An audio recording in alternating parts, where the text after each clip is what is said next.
want Paolo's position? Tingin mo papayag si Dad sa lahat ng to? Kaya ako nga kailangan ng tulong mo. Together we will rule Torrecampo Realty. Bakit kayo mag-usap ng kapatid ko? What are you up to this time? Gusto kong makipag-usap sa'yo ng maayos para makapagpasalamat, pero hindi ko pa rin kakalimutan ang ginawa niyong kahayupan sa akin. Totoo ang karma, Thea. Kaya pagdasal mo sana na huwag dumating sa buhay mo. The heavens are punishing me. Habang gumagaling si Jasmine, nagkakaganito naman si Ashley. Kasalanan mo kung bakit nagkaganito ang anak ko! Edward, hindi namin in-expect. Don't give me the excuse na hindi nyo na-expect ang pwede mangyari sa kanya. Mananagot kayo sa korte.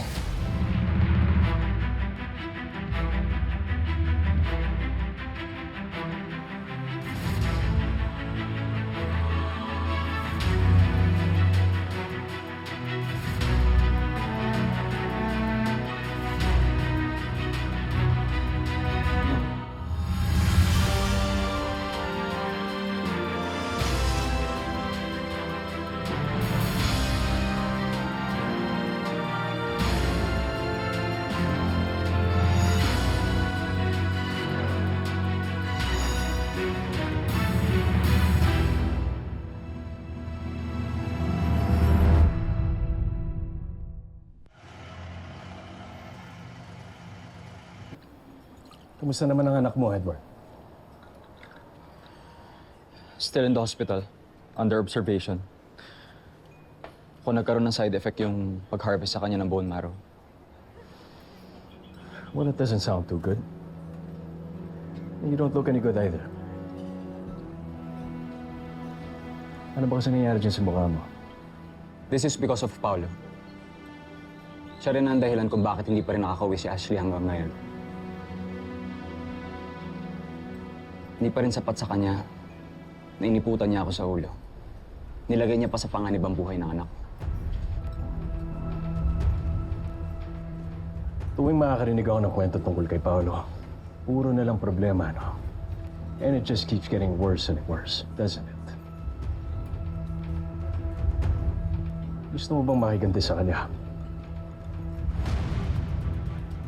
Anong plano mo? I need your help para makuha ang boto ng board.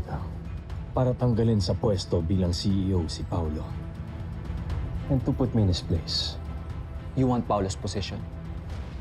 Nababaliw ko na ba? Tingin mo papayag si Dad sa lahat ng to? Kaya ako nga kailangan ng tulong mo.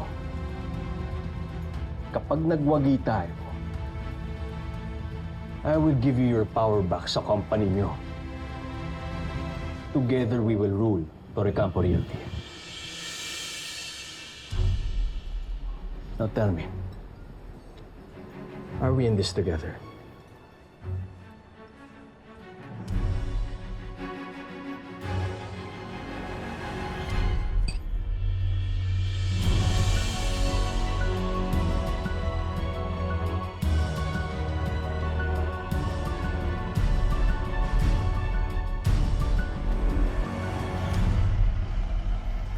I'm glad successful yung transplant mo.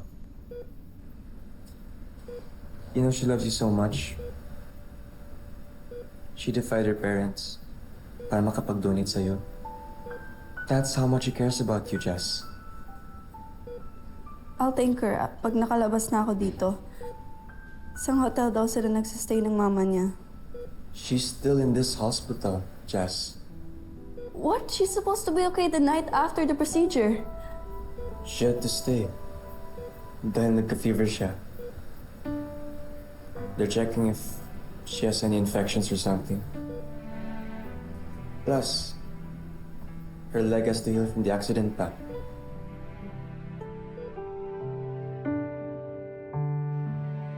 Pwede po ba akong bumisita sa donor ko?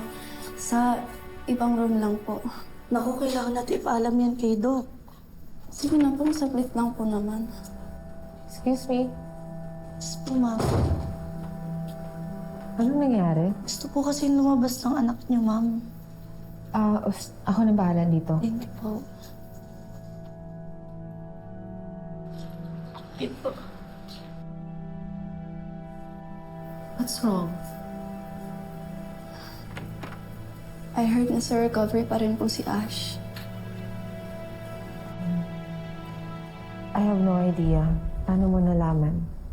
She gonna be okay, Ma. Marami akong nasabi mga masama sa kanya last time na nag-usap kami. I feel guilty after she gave me your stem cells. And now parang nagkakaproblema pa yata siya after the transplant. Jasmine, if talagang nagkakaproblema, matagal nang sumugo dito yung mami niya, di ba? I'm sure she's okay. I guess, but I still wanna talk to her, Ma. Anak, I don't think that's a good idea now. Ayaw ng Tito Edward mo at Tita Thea mo na lumapit ka.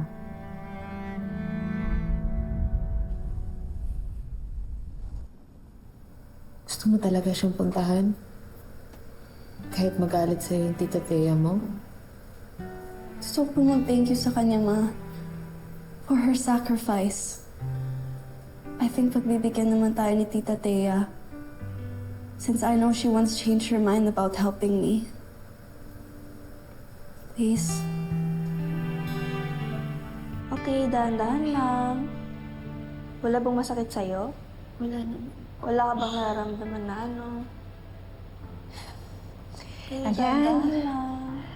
Maganda yan, bumubuti na ang lagay mo. Okay, dahan-dahan ka lang po. Sige. Okay. Okay ka lang? Okay, good job. Ay, salamat. Ma'am, balik na lang po ako tomorrow para i-check po siya ulit. Sige, thank you. Ma, bakit po ba ako pinipilit na magstay? Wala naman akong fever or anything. Bakit kailangan pa po natin magstay? Anak, hindi kita pinipilit. Gusto ko lang siguraduhin na talagang walang side effects yung pag-donate mo. Sabi rin naman ng doktor, obserbahan ka pa, di ba? Or baka naman pinapag-guilty mo lang sila Tita Marge kaya ayaw mo pang umalis. So what kung yun din ang gusto kong mangyari? Hayaan mo nga sila mag-alala. Kasalanan naman nila to. Deserve nila yon. Ma, Huwag mo nang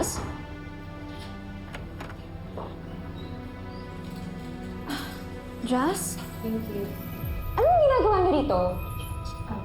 Gusto sanang dalawin ni Jazz si Ashley. Thea, pwede ba kitang makausap?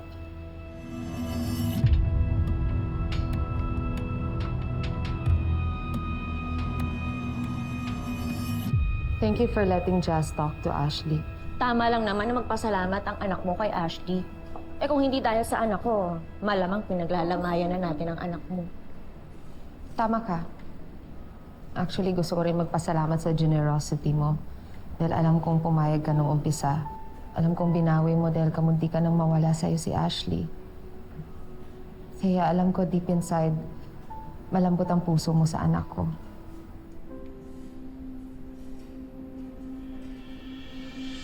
Pwede ba, Marge? Huwag mo nga akong dramahan.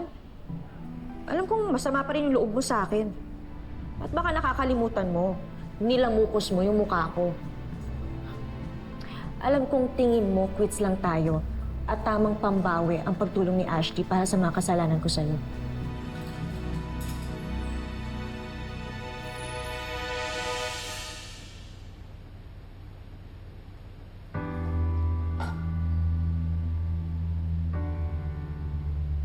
I'm sorry for being rude and petty to you, Ash. Tama ka. Hinayaan kong masira ang samahan natin dahil lang sa isang guy. I miss our friendship so much.